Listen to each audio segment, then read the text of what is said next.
কালো মেঘে ছেয়ে গেছে আকাশ, প্রমত্তা পায়রা আরো উত্তাল হয়ে উঠেছে। এখানে একটি ট্রলার যাচ্ছে।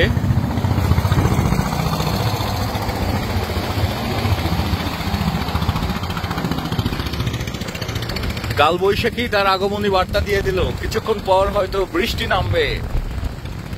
এখানে যারা জেলে রয়েছেন তাদের দুঃসাহসী জীবন, তারা এসব ঢেউ ঝড় জলোচ্ছ্বাস পরোয়া করেন না। পুরো আকাশ কালো মেঘে ছেয়ে গেছে। এখানে এখানে ফেয়ার আসছে, ওপর থেকে যারা এপারে আসছেন তারা এভাবে আসছেন। তাদের পরনে কোনো লাইফ জ্যাকেট দেখবেন না আপনি। কর্তৃপক্ষের এই ব্যাপারে উদাসীন।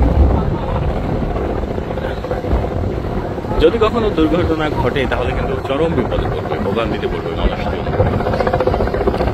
এই বিষয়ে সতর্ক থাকা উচিত। তো বৃষ্টি নামবে কিছুক্ষণ পর, অনেক ঢেউ এবং আকাশে অনেক কালো মেঘ।